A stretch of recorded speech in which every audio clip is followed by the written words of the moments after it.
सुप्रभात बच्चों। मैं रतन कुमार, सहायक शिक्षक हिंदी, वुडबाइन मॉडर्न स्कूल गंगा सागर दरभंगा, आज आप लोगों के बीच हिंदी विषय के अंतर्गत हिंदी व्याकरण में हम लोग पाठ 3 शब्द विचार पढ़ेंगे।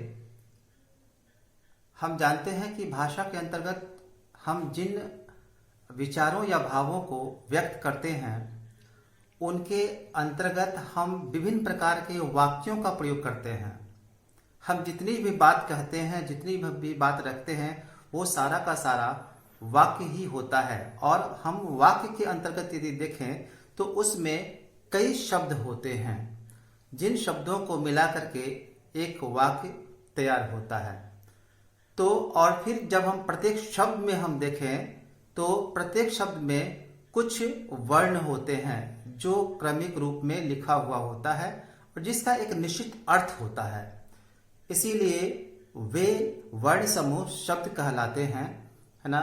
और जिनका अर्थ नहीं होता वे शब्द नहीं कहलाते हैं। तो इन्हीं आधारों पर शब्द की परिभाषा कुछ इस प्रकार से दी गई है।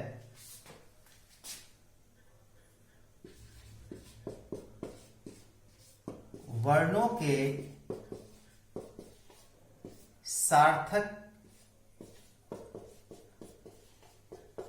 मेल को शब्द कहते हैं। जैसे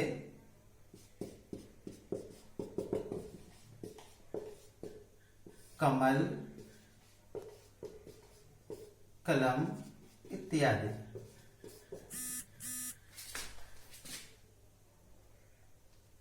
परिभाषा इस प्रकार है, वर्णों के सार्थक मेल को शब्द कहते हैं। जैसे कमल, कलम। कमल शब्द की चर्चा हम जब भी करते हैं, जिस किसी के सामने में भी कमल शब्द कहते हैं तो उसके मस्तिष्क में एक चित्र उभरती है, एक फूल जो प्रायः जो गुलाबी रंग का होता है ना, वो कीचड़ में खिलता है। उसका जो तस्वीर, उसकी जो तस्वीर है वो मस्तिष्क में आ जाती है। कलम जब कहते हैं तो कलम शब्द की जो छवि जो है ना, वह साधन जिसके द्वारा हम किसी चीज पर लिखने का काम करते हैं। लेकिन यहीं पर इसमें आप देखें तो 3 वर्ण हैं, क, म, ल, कमल। इसमें भी देखिए क, ल, म, दोनों में ही देखें तो क इसमें भी है, क इसमें भी है, म इसमें भी है, म इसमें भी है, ल इसमें भी है, ल इसमें भी है। 3 वर्ण है, एक है क, उसके बाद है म, ये उसके बाद है ल। यदि इन वर्णों को यदि स्थान परिवर्तन कर दें तो कुछ इस प्रकार बनता है।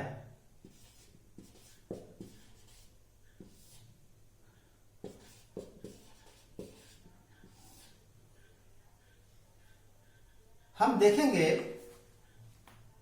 क इसमें भी है, क इसमें भी है, म यहां भी है, म यहां भी है, ल यहां भी है, ल यहां भी है। उसी प्रकार से क यहां भी है, यहां भी है, म यहां भी है, म यहां भी है, ल यहां भी है, ल यहां भी है। लेकिन जब इन दोनों वर्ण समूहों को देखते हैं तो ये है म, ल, क, मलक। ये है ल, क, म, लकम। जब इस वर्ण समूह की चर्चा करते हैं मलक, तो कोई भी सोचने पर विवश हो जाता है कि आखिर ये क्या है, और काफी छानबीन के बाद पता चलता है कि इसका कोई अर्थ नहीं है, क्योंकि ये क्रम में नहीं है। इसी प्रकार से ल, क, म, लकम, इसका भी कोई अर्थ सामने नहीं आता है। इसका भी अर्थ है, ये भी क्रम में नहीं है, और यह भी वर्ण जो है सो मात्र वर्ण समूह है, शब्द नहीं कहलाता है। तो इस प्रकार से जिसका यहां सार्थक यानी अर्थ के साथ, तो कलम कहने से ये कमल कहने से एक फूल का जो है सो ये होता है, दृश्य सामने आता है, और कलम कहने से एक वह साधन जिसके द्वारा हम लिखते हैं, है ना, वह प्रतीक के रूप में हमारे सामने में आता है। तो इस प्रकार से ये शब्द कहलाते हैं। अब हम इसके शब्द के भेद को पढ़ेंगे कि शब्द के कितने भेद होते हैं। क्या मैं खोले?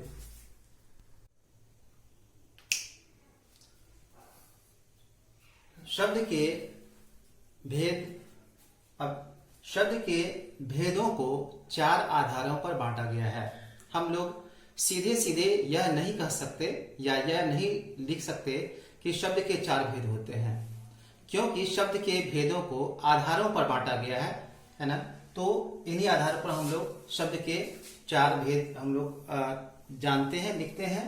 तो हम ऐसा लिख सकते हैं, कह सकते हैं कि शब्द के भेदों को 4 आधारों पर बांटा गया है। पहला है स्रोत के आधार पर शब्द के भेद। दूसरा है रचना के आधार पर शब्द के भेद। तीसरा है प्रयोग के आधार पर शब्द के भेद। और चौथा है अर्थ के आधार पर शब्द के भेद। तो हम सबसे पहले स्रोत के आधार पर अर्थ के भेद का अध्ययन करेंगे। शब्द के पहला जो आधार है वह है स्रोत के आधार पर शब्द के भेद। तो स्रोत के आधार पर शब्द के 4 भेद होते हैं।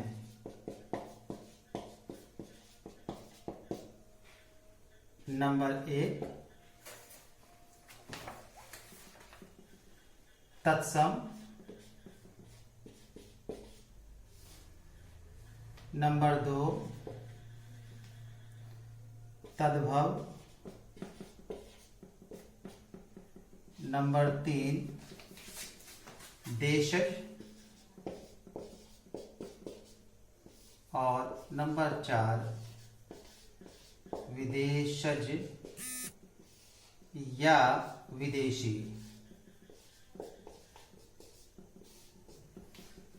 अब इन चारों भेदों में से सबसे पहले हम लोग तत्सम के विषय में पढ़ेंगे, फिर तद्भव, फिर देशज और फिर विदेशज शब्द के विषय में हम लोग पढ़ेंगे। स्रोत के आधार पर सबसे पहला जो भेद है वह है तत्सम शब्द। संस्कृत भाषा के ऐसे शब्द जो ज्यों के त्यों हिंदी में आ गए हैं उसे तत्सम शब्द कहते हैं। यानी ऐसे शब्द जो मूलतः संस्कृत भाषा का है, लेकिन वो संस्कृत भाषा का शब्द ही ज्यों का त्यों हिंदी में आ गया, ऐसे शब्दों को जो है तत्सम शब्द कहा गया है।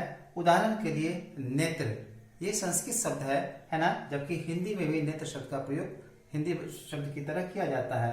वैसा ही है दुग्ध, रात्रि, हस्त, ये सब जो है, इसके अलावा भी बहुत सारा ये उदाहरण है ना। तो इसको हम लोग देखेंगे। इसके आगे हम लोग दूसरा इसका जो भेद जो है वह तद्भव, उसको हम लोग देखेंगे। दूसरा भेद है तद्भव शब्द। तत्सम शब्द के विकृत यानी परिवर्तित रूप को ही तद्भव शब्द कहा जाता है। जैसे नेत्र तत्सम शब्द है तो तद्भव शब्द आंख है। दुग्ध तत्सम शब्द है तो तद्भव शब्द दूध है। इसी प्रकार से हस्त जो कि तत्सम शब्द है वह उसका जो है तद्भव रूप जो है वह है हाथ। तो हम कह सकते हैं कि संस्कृत का जो शब्द हिंदी भाषा में हिंदी शब्द की भांति आया, उसका विकृत रूप जो है उसी को तद्भव शब्द कहते हैं, जिसका कुछ उदाहरण इस प्रकार से दिया गया है। अब इसका तीसरा भेद हम लोग देशज शब्द को पढ़ेंगे। तीसरा भेद है वह है देशज शब्द कहलाता है हिंदी के कुछ ऐसे शब्द जो क्षेत्रीय लोक भाषाओं से आए हैं उसे देशज शब्द कहते हैं। उदाहरण के लिए खिचड़ी, पैसा, लोटा, थाल, रजाई इत्यादि कुछ ऐसे शब्द हैं। यानी देशज शब्द ऐसे शब्द हैं जो क्षेत्रीय भाषाओं से लिए गए शब्द हैं, जो शुरू से ही लगातार हिंदी भाषा में हिंदी शब्द की भांति प्रयोग होता आया है जिसे अब हटाना बहुत ही मुश्किल है। इसीलिए ऐसे शब्दों को ही देशज शब्द कहा गया है। इसके बाद चौथा और अंतिम इसका भेद है, वह है विदेशज शब्द। उसे विदेशी शब्द भी कहते हैं। अब उसको हम लोग देखेंगे। स्रोत के आधार पर शब्द के भेद का यह अंतिम भेद है विदेशज शब्द। हिंदी के कुछ ऐसे शब्द जो विदेशी भाषा के शब्दों से शुरू से ही प्रयोग होता आ रहा है उसे विदेशज शब्द कहते हैं, जैसे doctor, match, cricket, railway, rickshaw इत्यादि। यानी ऐसे बहुत सारे शब्द हैं जो विदेशी भाषाओं के शब्द हैं जो हिंदी में शुरू से ही हिंदी शब्द की भांति प्रयोग होता आ रहा है, जिसे अब हटाना बेहद मुश्किल है। इसलिए ऐसे शब्दों को हिंदी भाषा के शब्द के रूप में ही प्रयोग किया जाता रहा है, जिसे विदेशी शब्द यानी कि विदेशी शब्द के अंतर्गत रखा गया है। तो ऐसे शब्द को ही विदेशी शब्द कहते हैं। तो स्रोत के आधार पर हम लोगों ने अब तक यही देखा कि स्रोत के आधार पर शब्द के 4 भेद होते हैं। तत्सम शब्द, दूसरा तद्भव शब्द, तीसरा देशज शब्द और चौथा विदेशज शब्द। और अब इसके आगे हम लोग रचना के आधार पर शब्द के भेद का अध्ययन करेंगे अगली वीडियो में।